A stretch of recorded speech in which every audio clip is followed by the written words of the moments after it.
The morning sky over Seoul exploded in silver light as something impossible tore through the clouds. Captain Lee Dongwoo nearly dropped his coffee cup when the first alerts screamed across every screen. And in the Korean Space Defense Corps Command Center, what looked like a mountain made of liquid mercury was descending toward Earth, its surface rippling with patterns that hurt to stare at directly. "Sir, multiple contacts emerging from dimensional rifts," Lieutenant Park Sujin called out, her voice steady despite the chaos erupting around them. Her hands flew across the holographic interface as dozens of smaller craft materialized round the globe. They're not following any known physics. These ships are just appearing. Dongwoo grabbed his headset as emergency protocols activated worldwide. Through the reinforced windows of the command center, he could see the massive alien vessel hovering motionless above the city, casting an enormous shadow that seemed to shift and move on its own. Citizens poured from buildings, pointing at the sky with mixtures of terror and wonder. "All stations report ready," Sujin announced. "But sir, our weapon systems are showing zero target lock." "It's like they're not entirely there," the alien. Transmission began simultaneously across every communication device on Earth. Television screens flickered, radio waves carried the message, and even disconnected devices somehow received the signal. The voice was oddly melodic, speaking perfect Korean to the Seoul Command Center while delivering the same message in flawless English to Washington and Mandarin to Beijing. "People of Earth, we come bearing gifts of peace and knowledge. We are the Vorthic Collective, guardians of this galactic sector. Your species has reached the threshold of awareness. We offer guidance." Within hours, the alien delegation descended to the United Nations building in New York. Their leader stood nearly 3 meters tall, his silver skin seeming to flow like liquid metal. Forearms moved with graceful precision as he gestured, each movement creating small ripples of light in the air around him. High Counselor Melvin, as he introduced himself, wore no visible technology, yet somehow projected his voice clearly to every person in the assembly.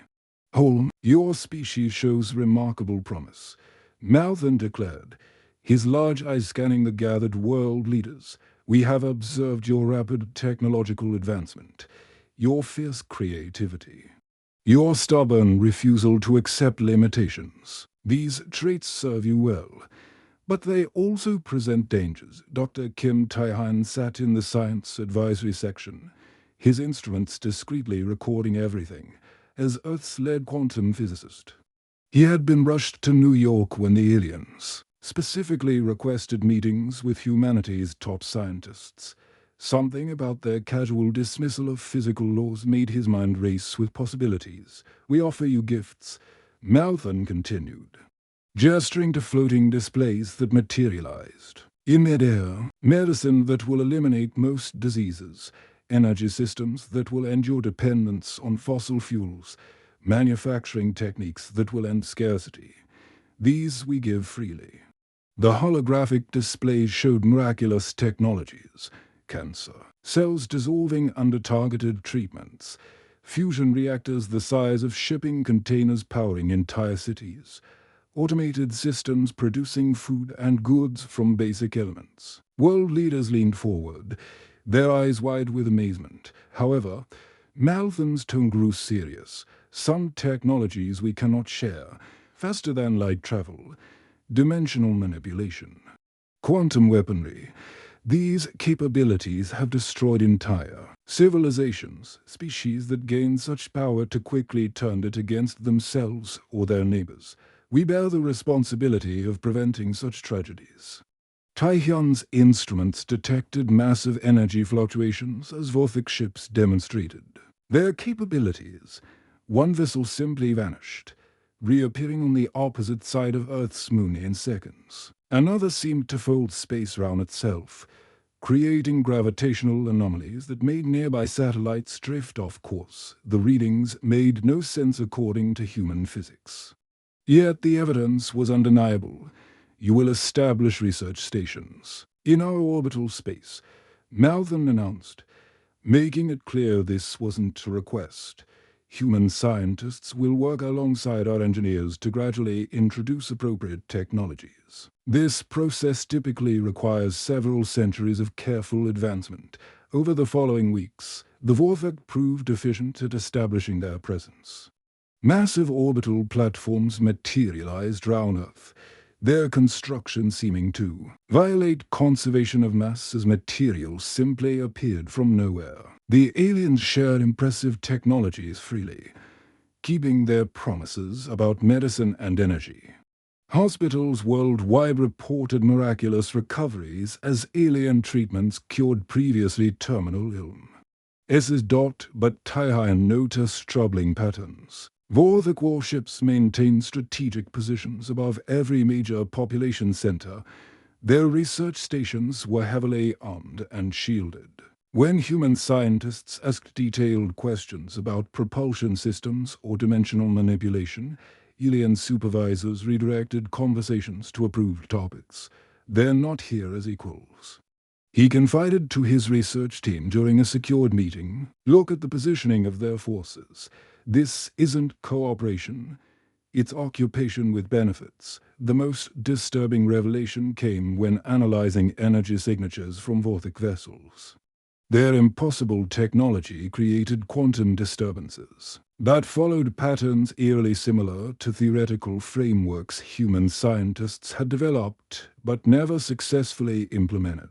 It was as if the aliens were using crude applications of principles humanity already understood but lacked the power sources to utilize effectively. The orbital research station felt like working inside a living creature. Dr. Kim Taihan pressed his palm against the smooth walls that pulsed with soft blue light, watching as the alien structure automatically adjusted its internal atmosphere to keep him comfortable. 3 months of working alongside the Vorthok had taught him that their technology responded to biological presence in ways that seemed almost magical. Another supply ship incoming. Dr. Choi Yunhai announced from her monitoring station, her eyes fixed on the quantum detection rays they had been allowed to install. The equipment looked primitive compared to Vorthok technology, but it captured data the aliens seemed unaware of. Dimensional breach opening in Sector 7 through the transparent aluminum viewports. They watched as space itself seemed to tear open like fabric. The Vorthok supply vessel emerged from the rift, its hull gleaming with the same liquid metal appearance as all their craft. But Yunhai's instruments detected something the aliens probably didn't want them to see. Taihan. "Come look at this," she whispered, glancing round to make sure their Vorthok supervisors were busy with other tasks. The energy readings during dimensional transit are completely different from what they told us. The data streams flowing across her display showed massive quantum fluctuations. But the patterns were strangely familiar. Taihan leaned closer, his physicist brain automatically analyzing the waveforms and energy signatures. What he saw made his heart race with excitement and confusion. "This is impossible," he muttered, pulling up his own theoretical models on a separate screen. "Look at these quantum foam disturbances. They're using our mathematics. Yunhai. These patterns match the dimensional folding equations I published 5 years ago." Yunhai's fingers danced across her interface, overlaying their theoretical frameworks with the alien energy signatures. The match was nearly perfect, with only minor variations in power distribution and field harmonics. But they told us their propulsion systems work on principles far beyond human understanding. "Maybe that's not true," Taihan said, his voice barely audible. They both knew the risks of questioning Vorthok explanations too openly. The aliens had been polite but firm about maintaining their technological superiority narrative. Their conversation was interrupted by the arrival of Vorthok engineer Zelkov. A particularly intimidating specimen, even by alien standards, standing nearly 4 meters tall with 6 arms instead of the usual 4. Zelkov's silver skin bore intricate patterns that seemed to shift when he moved. His multiple eyes focused on the human scientists with what could have been suspicion. Dr. Kim, Dr. Choi. Zelkoth's voice resonated through translation devices that somehow made his words sound condescending in any language. Your duties involve cataloging energy conversion processes, not analyzing propulsion systems. These matters are beyond your current understanding. Taihan forced himself to remain calm. We're simply trying to understand the physics involved. The energy readings during dimensional transit show patterns that remind us of our own theoretical work. Zelkoth's skin pattern shifted to deeper shades of silver, a sign they had learned indicated displeasure. Your primitive mind's attempt to categorize advanced phenomena using inadequate frameworks. Our propulsion technology operates on quantum principles that your species will not comprehend for centuries. Focus on the medical and energy projects we have assigned. But Yunhai wasn't easily intimidated. Could you explain why the quantum foam disturbances match theoretical models from our own physics journals? We're not trying to be difficult. Just curious about the underlying principles. The alien engineer's multiple eyes narrowed. Simultaneously, human curiosity is noted in your species profile. But some knowledge brings only danger. The technologies we withhold destroyed lesser civilizations. Be grateful for what we share and abandon futile attempts to understand what you cannot grasp. After Zelkoth departed, Taihan and Yunhai exchanged meaningful looks. The aliens' reaction had been too defensive, too quick to dismiss their observations. If Vorthok technology was truly beyond human understanding, why did it follow human mathematical principles so closely? I'm going to start recording everything, Yunhai whispered during their next break period. Every energy signature, every dimensional transit, every quantum fluctuation. Something doesn't add up. Working in shifts, they began secretly documenting anomalies and Vorthok explanations. Their equipment captured energy readings during ship, arrivals and departures, dimensional manipulations during cargo transfers, and power fluctuations in the station's exotic systems. Each data set revealed the same troubling pattern. The aliens were using sophisticated applications of principles humanity had already theorized. Late at night, when the alien supervisors entered their rest cycles, Yunhai transmitted encrypted data packets to Earth.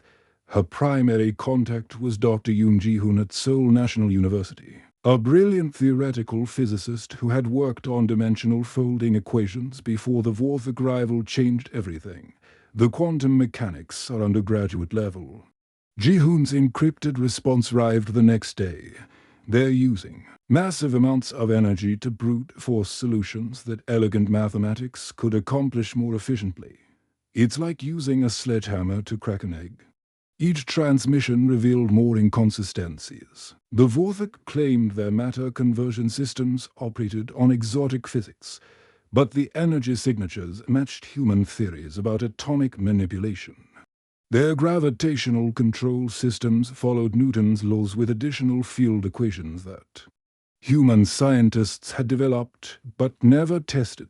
They're not more advanced, Yunhai realized during one late-night analysis session. They're just using our own ideas with better power sources. But why hide this? Why pretend their technology is beyond our understanding? The answer came when they analyzed fleet movement patterns around Earth. Vorthok ships didn't just patrol randomly. They maintained strategic positions above major population centers, industrial regions, and military installations. Their research stations were heavily armed orbital platforms positioned to dominate human civilization from space. This isn't first contact, Taihan whispered as the truth became clear. This is conquest disguised as benevolence. They're using our own theoretical frameworks against us while pretending to be our technological superiors. The realization was terrifying and liberating simultaneously. If the aliens were using human physics principles, then humans could potentially understand and replicate their technology. But first, they needed more data and allies on Earth who would believe their discoveries. The coffee had gone cold hours ago. But Dr. Yoon Ji-hoon barely noticed as he stared at the streams of encrypted data flowing across his multiple monitors. The basement laboratory at Seoul National University hummed with the sound of quantum processors working overtime, analyzing every piece of information his colleagues had smuggled down from the Vorthok orbital stations at 3:47 a.m. on what should have been an ordinary Tuesday. Everything changed. His secure communication ray suddenly lit up with an unexpected transmission. The signal was fragmented, corrupted, clearly unintentional. A routine system update from the orbital research station had somehow included a data packet that should never have reached Earth. Ji-hoon's hands trembled as he began decrypting what appeared to be technical schematics. This can't be right, he whispered to himself, his tired eyes widening as the image took shape on his screen. The corrupted data fragment showed partial blueprints of a Vorthok warp drive core, complete with power flow diagrams and dimensional field equations. The security door to his laboratory hissed open as Dr. Kang Min-ho rushed in, still wearing his pajamas under a hastily thrown-on lab coat. "Ji-hoon, I got your emergency signal. What's so urgent that you're calling me at 4 in the morning?" Before Ji-hoon could answer, Dr. Seo Ha-jin burst through the door, her hair still messy from sleep, but her eyes sharp with curiosity. "This better be worth losing sleep over. I was having the most wonderful dream about dimensional mathematics. Look at this," Ji-hoon said, gesturing to his main display where the alien schematics rotated in three-dimensional glory. Corrupted transmission from the orbital station included part of their warp drive blueprints. But what I'm seeing here is impossible. Min-ho leaned closer, his expertise in field theory immediately recognizing familiar patterns. "Wait, these field equations. We developed these same principles 3 years ago. This is just applied quantum field manipulation with massive power amplification." "Exactly," Ji-hoon said, his voice rising with excitement. "Remember our 2019 project on dimensional folding? We abandoned it because the power requirements were astronomical. But look at what they're doing here." Ha-jin pushed between them, her mathematical mind already racing through the calculations displayed on screen. "They're using some kind of exotic matter converter to generate the necessary energy. But wait, this doesn't make sense. The power distribution is incredibly wasteful." Her fingers flew across the keyboard, pulling up comparative analyses. "Look at this cascade pattern in their energy flow. They're using regular matter but cycling it through dimensional phases multiple times. It's like taking the longest possible route to get where you want to go. It's brilliant in its simplicity," Min-ho added, "but incredibly inefficient.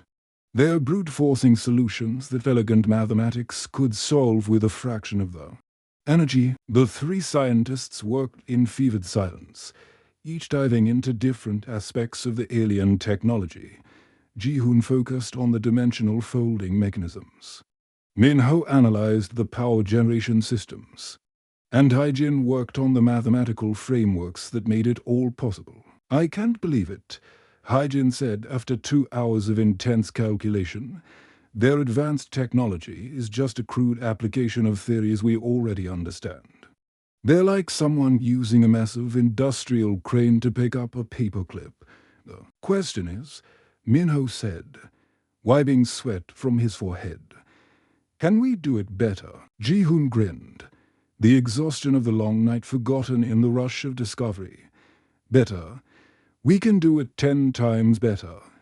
Look at these power requirements. If we apply clean mathematical solutions instead of their brute force approach, we can reduce energy consumption by 90%. The next 6 hours passed in a blur of frantic activity. They reverse-engineered not just the basic principles of Vorthok warp technology, but completely redesigned it from the ground up. Their version eliminated the wasteful energy cascades, streamlined the dimensional folding process, and required only a fraction of the exotic matter the aliens used. The prototype components are ready, Hygen announced, gesturing to a device that looked impossibly small compared to the massive Vorthok drives they had observed.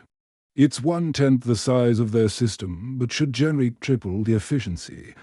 Minho connected the final power couplings while Ji-hoon programmed the dimensional coordinates for their first test. They had built a probe the size of a basketball, equipped with sensors and a simple communication relay. If their calculations were correct, it would travel further and faster than any human-made object in history. Target coordinates. Locked on Mars orbital space, Ji-hoon announced, his hands shaking with a mixture of excitement and terror, all systems showing green. Are we really doing this? We have to, Hygen said firmly. If we're right, this changes everything. If we're wrong, we'll know quickly enough. Minho's finger hovered over the activation switch. On my mark, 3, 2, 1.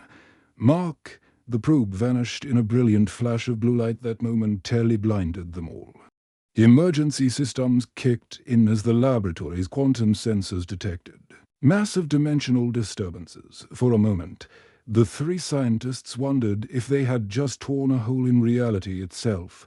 Then Ji-hoon's communication ray crackled to life. Probe transmission received. Signal strength excellent. Current position confirmed near Mars. Transit time 17 minutes. The silence that followed was deafening. They had just accomplished what should have taken months of travel using conventional propulsion. Their tiny prototype had not only matched Vorthok performance, but exceeded it dramatically. We did it, Hygen whispered, staring at the telemetry data streaming from their probe. We actually did it. But even as they celebrated their breakthrough, the implications were terrifying. If humans could reverse engineer and improve upon Vorthok technology in a single night, what did that say about the aliens' true intentions? Why had they claimed such technology was beyond human understanding when it was clearly based on human theory? Eichel frameworks. The answer to those questions would soon become clear, and it would change the fate of both species forever. The alarms began screaming across Seoul at exactly 6:23 a.m. local time. Dr. Yoon Ji-hoon was still celebrating his successful war drive test when his secure communication link exploded with emergency signals from around the globe. Through his laboratory's reinforced windows, he could see the sky darkening as massive Vorthok warships descended through the clouds like angry metal gods. All human research facilities. This is High Counselor Melvin, the alien's voice boomed. From every speaker, television, and communication device on Earth, gone was the diplomatic politeness of first contact. This voice carried the cold authority of absolute power. You have violated the natural order of technological development. Surrender your illegal research immediately or face the consequences of your defiance. Captain Lee. Dongwoo stood in the Seoul Defense Command Center, watching as alien vessels took aggressive positions around every major city on Earth. The Vorthok had dropped their peaceful facade completely. Their ships, once graceful and elegant, now bristled with weapon systems that made Earth's military technology look like Stone Age tools, sir. They're demanding we hand over Dr. Yoon's research team. Lieutenant Park Soo-jin reported, her voice tense with barely controlled fear. They're also requesting the immediate arrest of Dr. Kim Tae-han and Dr. Cho Yoon-hai from the orbital station, but Dongwoo smiled grimly. Tell them we're considering their request. And activate Protocol 7, thousands of kilometers above. Dr. Kim Tae-han felt the orbital research station shudder as Vorthok security forces moved to arrest him and Yoon-hai. But instead of submitting, he activated a hidden transmission ray that had been secretly installed months earlier. Citizens of Earth, his voice carried across every global communication network. The time for truth has arrived. In the United Nations building in New York, world leaders gathered in emergency session as holographic displays materialized above the assembly hall. The projections showed star charts, technical schematics, and data streams that told a story of deception spanning millennia. The truth is simple, Kaihan announced as his transmission reached every corner of the planet. The Vorthek are not benevolent guides, they are technological parasites.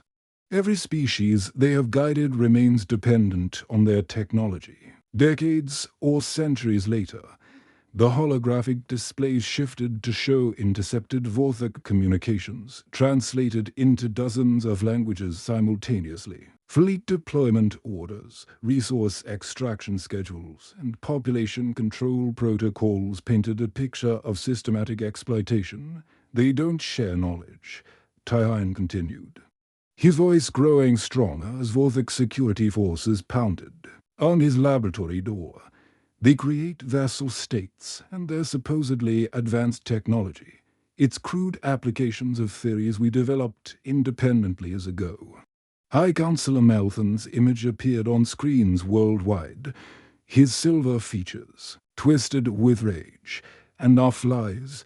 Your primitive minds cannot comprehend the complexities of galactic governance. Submit to our authority or be eliminated as a threat to civilized space. But humanity had been preparing for this moment, deep beneath military installations round the globe. Secret construction projects that had been dismissed as routine infrastructure. Upgrades suddenly revealed their true purpose. Massive hangar doors opened to reveal sleek spacecraft that bore no resemblance to anything previously seen on Earth. Captain Dongwu's voice carried across military frequencies worldwide. All units, this is sole command. Execute operation. Prometheus, show them what human innovation looks like. The first human warp-capable destroyer materialized directly above Malthon's flagship, its rival creating spectacular light displays as it folded space around itself. Then another appeared, and another. Within minutes, dozens of human vessels had surrounded the Vorthek fleet using technology the aliens had considered impossible for humanity to achieve. This is impossible. Malthon transmitted on open frequencies, his composure finally cracking. Your species lacks the mathematical foundation for dimensional manipulation. How are you doing this? Dr. Choi Yunhai's voice responded from the command bridge of the lead human destroyer, a vessel that had been constructed in secret using the improved warp drive designs we innovate. Malthon, you stagnate. You've used the same basic drive, designed for millennia, while we improved your crude technology in a matter of days. The alien fleet found themselves completely outmaneuvered. Human ships moved with impossible agility, their improved warp drives allowing rapid dimensional jumps. That made conventional space combat obsolete. The Vorthek vessels, designed for intimidation rather than actual warfare against equal opponents, struggled to track targets that could appear and disappear at will. Your warp signatures are impossible, a Vorthek fleet commander transmitted. In panic, the energy efficiency readings we're detecting exceed our own capabilities by orders of magnitude. That's because we actually understand the physics involved. Dr. Yoon Ji-hoon's voice joined the conversation from his laboratory bunker. Your people have been using the same inefficient energy cascades for so long that you forgot. There were better ways to manipulate dimensional space. The revelation sent shockwaves through the Vorthek command structure. Intercepted alien communications revealed growing panic as fleet commanders realized they were facing technology superior to their own. The species they had dismissed as primitive had not only matched their capabilities, but surpassed them completely. How many other species could have done this? One Vorthek officer transmitted to another, unaware that human intelligence was monitoring their frequencies. How many civilizations have we suppressed that could have advanced beyond our level? The answer was becoming clear to both species. Humanity hadn't just stolen alien technology and reverse-engineered it. They had taken crude alien applications of human theoretical frameworks and perfected them beyond what their original creators thought possible. The galaxy's power structure was about to change forever. The journey to Kepler-4 took 3 days. Using the new human warp drives, a trip that would have required months with Vorthik technology, Dr. Yoon Ji-hoon stood on the bridge of the exploration vessel Soul's Promise *. Watching as the alien world grew larger on the main display, the planet's surface showed the scars of 3,000 years of industrial exploitation, but signs of life persisted in the vast cities that sprawled across every continent. Quillen vessels approaching, reported the ship's communication officer. They're broadcasting on multiple frequencies, but the signals are encrypted with Vorthik protocols. Ji-hoon smiled sadly. Even after millennia of servitude, the Quillen species still used their oppressors' technology for basic communication. Open all channels and broadcast in mathematical sequences, universal language that any species can understand. The Quillen ships were beautiful in their own way. Organic curves that suggested they had been grown rather than built.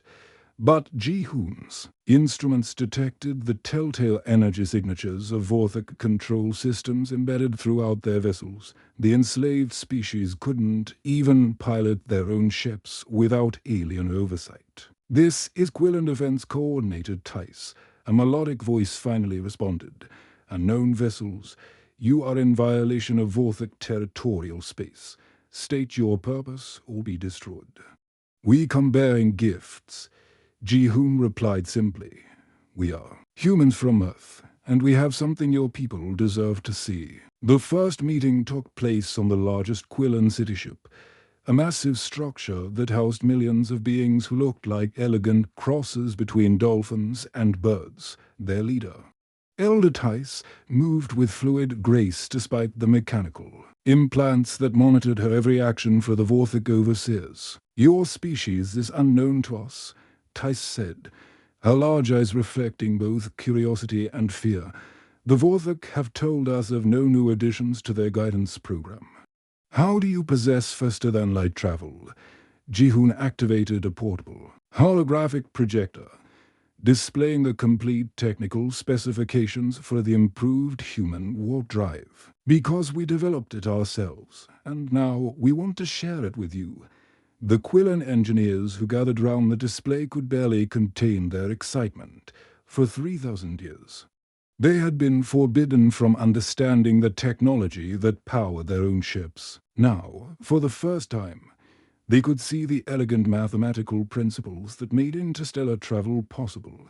"This is impossible," whispered Chief Engineer Kess, her webbed fingers tracing the holographic equations. "The Vorthik told us. Such knowledge was beyond our comprehension. But these principles, they are beautiful in their simplicity. Share this knowledge," Ji-hoon told the assembled Quillen scientists. "No species should be dependent on another for their freedom to explore the stars. The universe belongs to everyone willing to reach for it."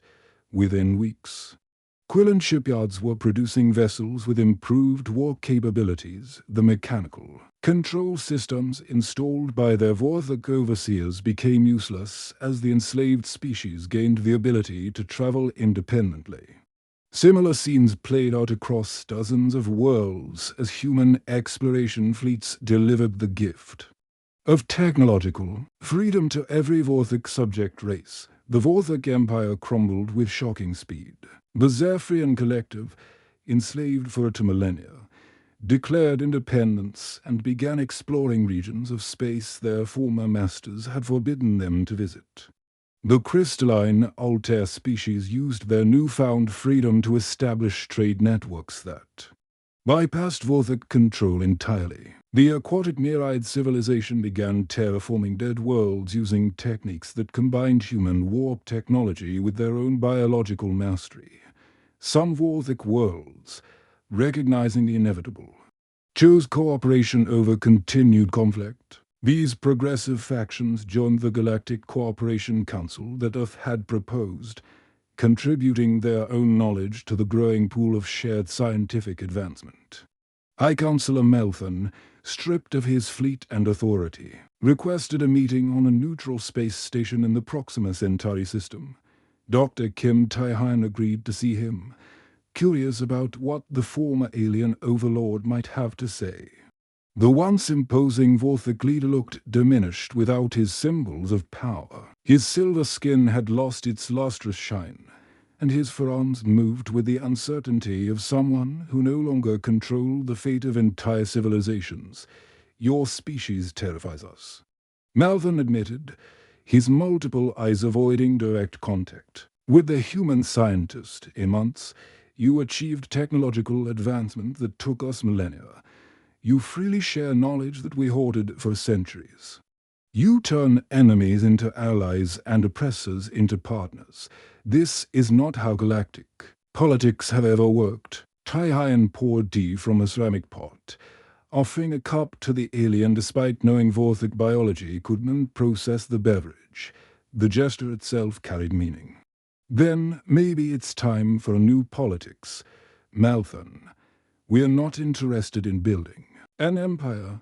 We're interested in exploration, discovery, and friendship. The universe is vast enough for everyone to find their place. But power," Malvern protested weakly.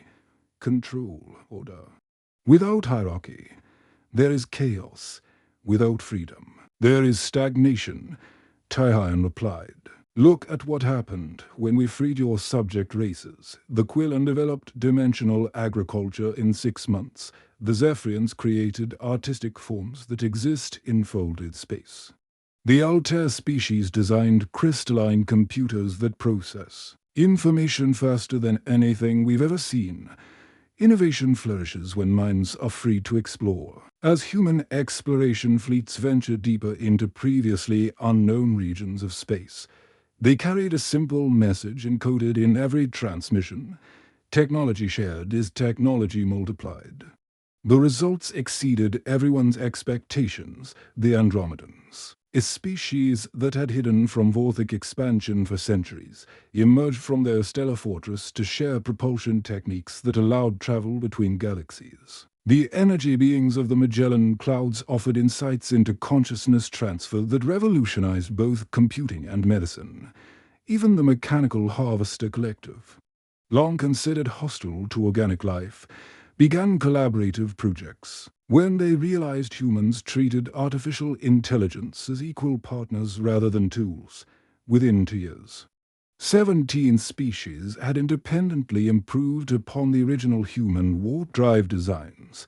The Quillen developed biological warp cores that grew like living organisms. The Zephyrians created artistic drives that painted beautiful energy patterns across space during transit. The Altair crystalline drives could fold space with such precision that they eliminated the energy waste that had plagued earlier designs. Dr. Choi Yun-hai, now serving as Earth's first galactic science coordinator, stood on the observation deck of the massive research station orbiting Earth. Representatives from 43 species worked together in laboratories that would have been impossible to imagine just 3 years earlier. "Captain Dongwu to all stations," the familiar voice announced over the communication system. "Long-range sensors are detecting signals from the Andromeda Galaxy.